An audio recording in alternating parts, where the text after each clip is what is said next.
वैरागच्या जिल्हा परिषद प्राथमिक शाळेची ही भग्न अवस्थेत आणि बंद अवस्थेत पडलेली इमारत. कुत्री, मांजरं, डुकरं, मोकार जनावरं, दारुडी माणसं ही नेहमी या शाळेच्या व्हरांड्यामध्ये आणि प्रांगणामध्ये घाण करत असतात.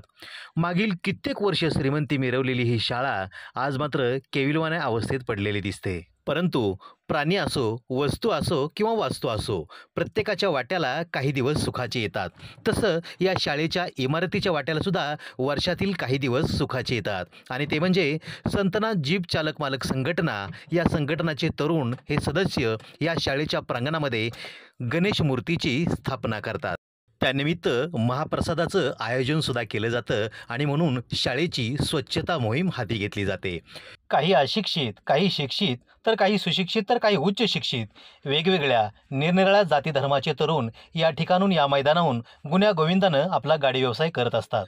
जिल्हा परिषद शाळेच्या या प्रांगणावर, या मैदानावर पावलं पडतात ती फक्त या संतनाथ जीप चालक मालक संघटनेतील चालकांची आणि मालकांची. दुसऱ्या कोणाचाही वावर या मैदानावर, या प्रांगणावर होत नाही आणि या चालक संघटनेतील चालकांच्या मालकांच्या वावरामुळेच, त्यांच्या गाड्या या ठिकाणी पार्किंग केल्यामुळेच जिल्हा परिषदेचं हे प्रांगण अगदी स्वच्छ राहण्यास मदत होते. नाहीतर ही शाळा आजपर्यंत काटेरी कुंपणामध्ये, काटेरी वनामध्ये लोकांना दिसली सुद्धा नसती. हे खरं वास्तव आहे. ड्रायव्हरविषयी पूर्वीपासून एक संकल्पना चालत आलेली आहे. लोकांच्या डोक्यातला, लोकांच्या विचारातला, लोकांच्या मनातला, लोकांच्या कल्पनेमध्ये बदनाम झालेला हा ड्रायव्हर, ही ड्रायव्हर संघटना या ठिकाणी सुसंस्कृतपणाचं दर्शन घडवल्याशिवाय राहत नाही. रक्तदान, वृक्षारोपण, स्वच्छता मोहीम अशा अनेक सामाजिक कार्यामध्ये या संघटनेनं आपला सहभाग आजपर्यंत नोंदवलेला आहे. या पार्किंगच्या अगदी समोरच्या बाजूला जवळच बस स्थानक आहे आणि मैदानाच्या चोहोबाजूला शाळा कॉलेजेस आहेत. इथूनच विद्यार्थी विद्यार्थिनींचा, माता भगिनींचा, नोकरदार चाकरमान्यांचा वावर असतो.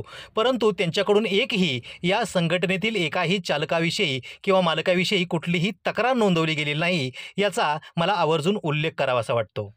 अशा या वैशिष्ट्यपूर्ण संतनाथ जीप चालक मालक संघटनेचा हा गणेश उत्सव आणि त्या गणेश उत्सवामधील हा अन्नदान सोहळा या ठिकाणी आपल्याला पाहायला मिळतोय.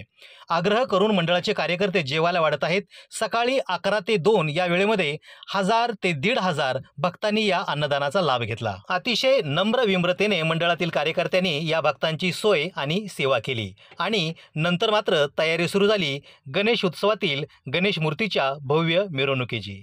पाहूयात त्यातील काही क्षणचित्रे. मिरवणुकीसाठी बगी दाखल होताच काही कार्यकर्त्यांच्या अंगामध्ये उत्साह संचारला गेला आणि हे कार्यकर्ते विना संगीतच नाचू लागले. परंतु कॅमेरा आपल्याला टिपतोय हे लक्षात येताच या कार्यकर्त्याने मात्र आपल्या हाताने आपला चेहरा लाजेने व्याकुळ होऊन झाकून घेण्याचा प्रयत्न केला.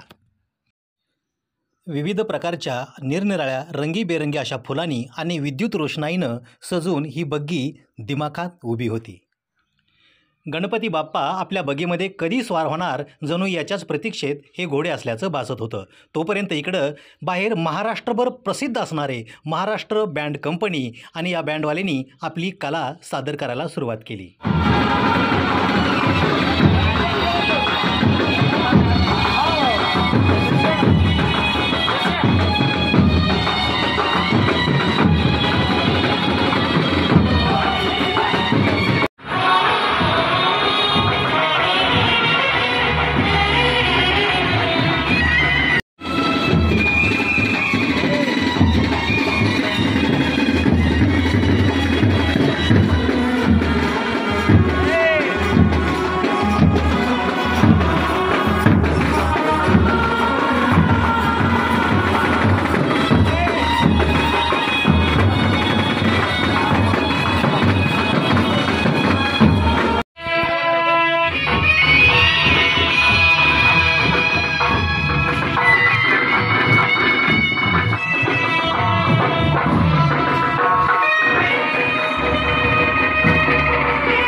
सर्वप्रथम मी वैराग पोलीस स्टेशनचे माननीय भापकर साहेब यांचं आमच्या या संतनाथ जीप चालक मालक संघटनेच्या वतीनं या ठिकाणी मी आपलं सहर्ष स्वागत करतोय।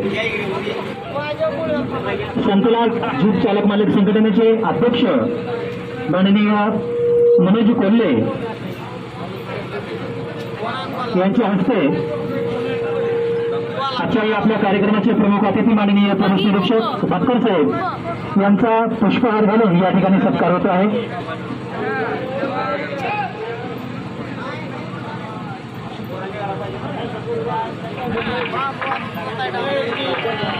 देव जय रे रत्न खचित हारा तुझ गौरी कुमरा चंदनाची ओटी कुमकुम केशरा हिरे जरित मुकुट शोभतो बरा रुंद्रे माना कामना पूर्ती जय देव जय दे घाली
मिरवणूक छत्रपती शिवाजी महाराज चौकात येताच छत्रपतींच्या अश्वारूढ पुतळ्याला पुष्पहार अर्पण करून मानवंदना देण्यात आली आणि मानाचा मुजरा करण्यात आला।